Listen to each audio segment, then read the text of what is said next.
ETF index mutual funds నేర్చుకుని stock మార్కెట్లో రాణించాలనుకుంటున్నారా? వెంటనే ఈ నెంబర్కి కాల్ చేయండి.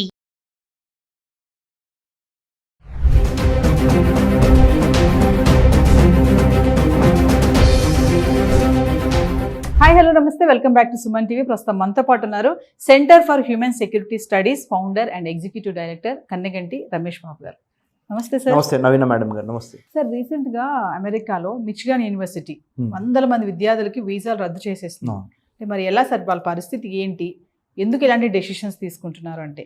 Central Michigan university and Michigan state university ఈ రెండు చోట్ల నుంచి ఇన్ఫర్మేషన్ వచ్చింది. సెంట్రల్ మిచిగన్ యూనివర్సిటీ ప్రెసిడెంట్ ఏమంటున్నారంటే, we received an email from the government department of homeland security and Immigration and Customs Enforcement Agency saying that central Michigan యూనివర్సిటీస్లో పలానా students యొక్క visa status, studentship రెండు రద్దు చేయండి అని. మీరు అడిగిన ప్రశ్న ఎందుకు ఇలా జరిగింది, ఒకవేళ ఇలా జరిగితే ఏం చేయాలి, ఇలా జరగకుండా ఉండాలంటే ఏం చేయాలి? Simple.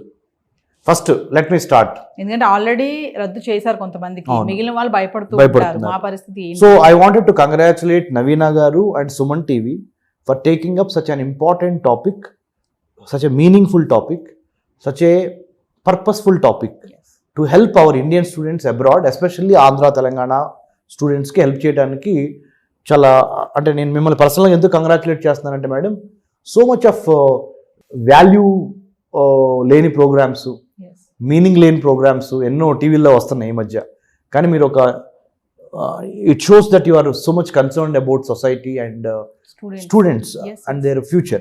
So I want to congratulate you on that. Thank you. So now coming back, why did it happen? Yes. Endu jarigindi ante, let me put it in 2-3 sentences. Department of Homeland Security, Federal Bureau of Investigation FBI, Immigration and Customs Enforcement Agency వీళ్ళందరూ కలిసి students చేసే ప్రతి యాక్టివిటీని last 6 months నుంచి students వాళ్ళ యొక్క social media ఫుట్ ప్రింట్స్ని డిజిటలైజేషన్ యుగంలో we moved from liberalisation to privatisation to globalisation to Googlisation to now digitalisation. ఈ డిజిటలైజేషన్ యుగంలో మన డిజిటల్ ఫుట్ ప్రింట్స్ సోషల్ మీడియాలో మీరు మాట్లాడే మాటలు, మీరు రాసే రాతలు, everything has been observed by these investigative agencies. Whoever is trying to spread either a rumor or a purposeful targeted campaign against the United States of America's reputation, and whoever is supporting few movements, political movements that are not in tune with the current administration at the helm of affairs, Republican Party led Mr. Donald Trump, the 47th President of the United States of America కి వ్యతిరేకంగా కానీ, America ప్రతిష్టకి భంగం కలిగించే విధంగా కానీ, America యొక్క శత్రువుల్ని మీరు సపోర్ట్ చేస్తా మన స్టూడెంట్స్ ఏమైనా రాసినా కానీ ఇమ్మీడియట్గా అక్కడి నుంచి మీ pack your bags, get out of the country అని 100% ఐవీ లీగ్ యూనివర్సిటీస్లో చదువుతున్నాను కూడా వదల్లా. ఐవీ లీగ్ అంటే అమెరికాలో top universities, Harvard, Stanford, Yale, Berkeley, CMU, Carnegie Mellon and many other universities, Emory, there are about MIT. All these institutes are Ivy League top. వాటిల్లో స్టూడెంట్స్ని కూడా వదలట్లా. అంటే students పైన గట్టి నిగానే ఉంది. 100% students are being watched for what they have been saying or writing or expressing their political and otherwise comments in the social media. If they are not happy, who they means US presidential ante Donald Trump, the president of the United States of America, and his team, if they are not happy with what students are writing, nirmohamatanga they are saying thank you, bye bye, you go back to your country, you have come here on F1 student visa.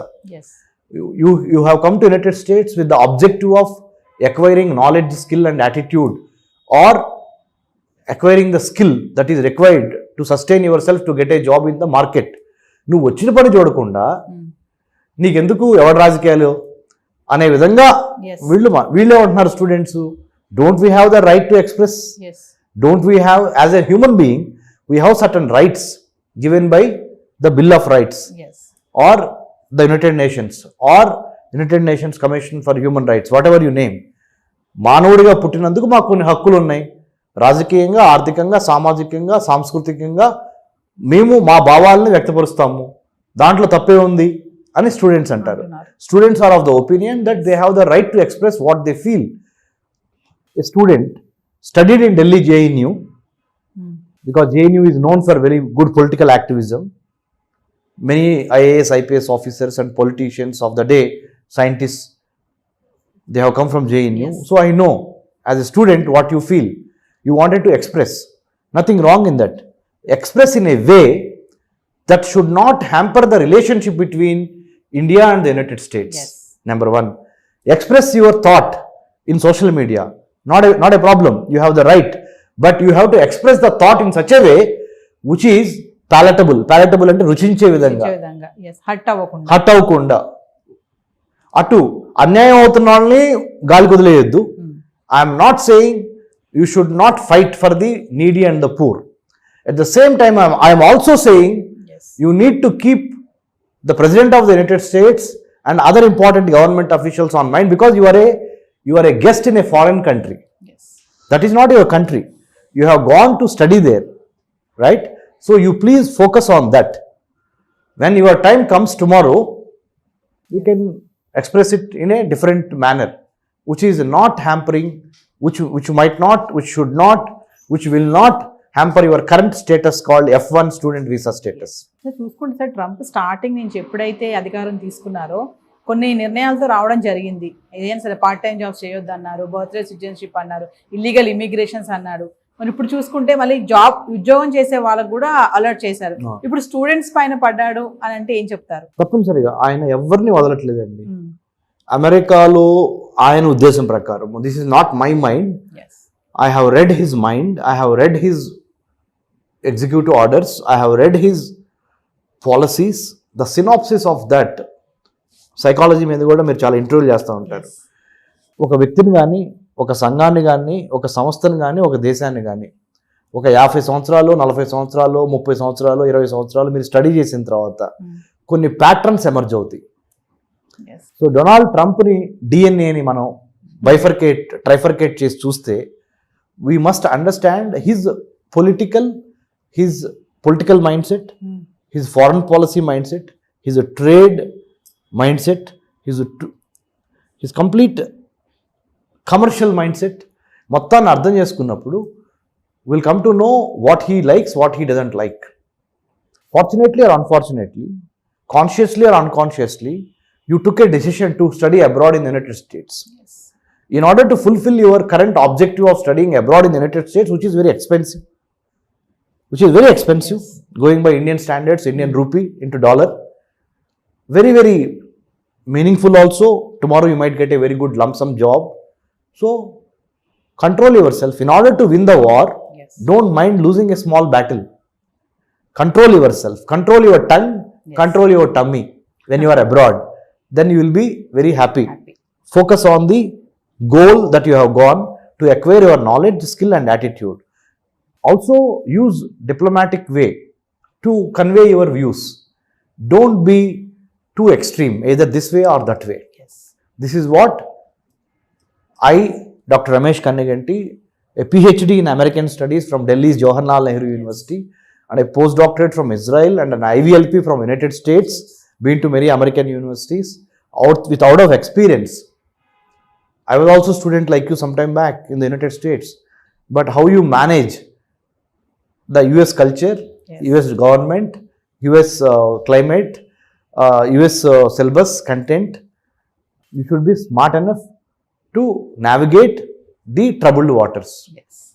Thank you, sir. Thank you.